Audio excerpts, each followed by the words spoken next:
and that was what we communicated from the jump, that we expected to be here. This ain't a surprise for us. It's no fluke. We expect this from our group, and then once we added P, we knew that we could really take off. So it doesn't really matter what anybody thinks except for the people in our travel party, 70, 80 people who come, because I don't think anybody here picked the Pacers to win the series, but didn't. It happened. I have picture proof. Yeah. Myles, Excuse Ty. me, Angela, I'm sorry. Oh, you're good. I said that. That was crazy. Sorry. That was thirsty. Nah, bro. It's all good. Yeah. It's all good. I was trying to be subtle. Yeah. That was not subtle. It was at all. That was not subtle. What? I'm sorry, did you guys see that? No, I didn't see it. Myles, Ty, this time last year, you guys were at the track. Ty, you were riding around the pace car. Now you're playing in the Eastern Conference Finals, and you're going to bookend the 500. How cool is it to have all of this happening for Indianapolis sports fans right now? Ty, I start with you. Yeah, Indy's going to be cracking. I ain't going to lie. That's going to be a crazy day to be in Indy, just especially because of the excitement of the Indy 500 and then to, have our game cap off the day. That's really exciting for our city. There's a lot of exciting things going on in Indiana right now. So I think we're just excited to be a part of it, and I think us three are all part of the long-term future here in Indy, and I think we're all excited about that. So, excited to continue to build excitement around our city, and just understand we're not done yet. We still got, another series, possibly 2 to go, but it starts with Boston. I think we're all excited for that challenge. Aaron and Andrew were 16 of 18 in this game. Wow. What, obviously those guys gave you a ton on the other end, and obviously did a lot in this one. Just how important was it to have, on top of what all you guys were doing, those kind of productions from those guys? I mean, Andrew seemed like he got a shot, a big one every time you guys were getting close. I think those guys, obviously, like, the first thing is just, just the way they work, like, on defense for us, on every player, like, that's the best player on any team, like, they're always on them. Just the commitment that they have to playing defense, and I think the way we play, it just opens up things for them too offensively, and they're gifted offensively as well. So to be able to see them do both, I love Drew, like, just the way he plays the game, and he sacrificed, everything, just for the team.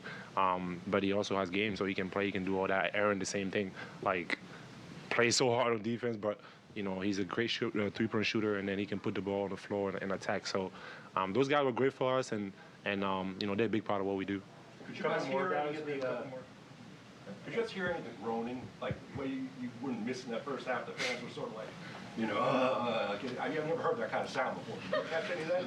I didn't necessarily hear it, but I felt it. When energy is everything. In these type of environments, and there was like I think it was like a third quarter, it was like a pump up the crowd type of thing, and the volume was up and all that type of stuff on the Jumbotron, and I didn't hear a word. You can hear a pin drop, and that was a moment for me, because to come into this environment, the Garden in a Game 7, and to be able to keep the fans out the game, I mean, that's unheard of. So have you been able to make it today?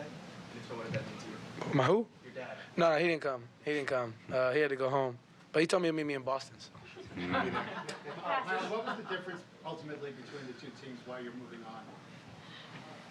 I mean, both teams were physical. I think that's the biggest thing. So going from the Milwaukee series, it really got us primed and ready for what the New York series is going to be. We knew before it started that it wasn't going to be a lot of X's and O's. It's about just going out there and get the job done. You know what I mean? Whether it was the offensive boards, 50-50 balls, or just, a possession game is what we called it. I think Game 5, they had like 29 or whatever it was, more shots than us, and, that was our downfall in that. So comparing the two series, I think offensively we still did what we needed to do, but I think it was a possession game, and, we were able to be primed for this series. I want to say our depth, too.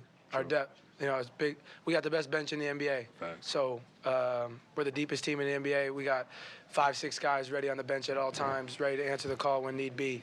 I think that's what separates from everybody. We just big shout out to our bench. That they really get our energy going. All right, we're gonna go Eric and then Angela, and then we have to wrap up. I was just going to ask about TJ. Just how much does it mean to either play with him or take him in when you go to the bench and him keep the pace going?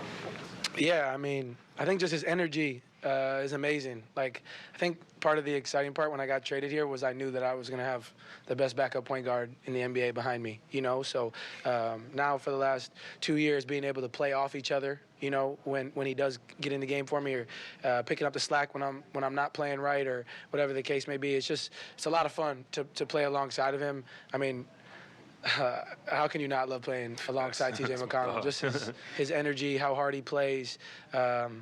he's unbelievable. So, I think he just changes games for us, and he's the best backup point guard in the NBA. Angela, last one. Pascal, you've been to the finals before. What's your message to this whole team to get them ready to face Boston? Just continue to do us. Like, I think at the end of the day, like, those games, like, it's high stakes games, and it's gonna be crazier as we go. But I think as long as we stay together, we have a great group of guys. Like Ty said, not experienced, older, younger. Thank you for calling me old, by the way. But like just the mix of all that, and I think that we can lean on each other, and I think they can lean on me for experience. I can lean on them, just continue to learn how to play with them, us continue to get better. But at the end of the day, like, we just got to go out there and play, like, and believe that it's possible, and that's all we have. And I always tell them, like, as long as we stay us, no matter what, like, we just stay us, like, we're gonna be okay, because we have everything we need. So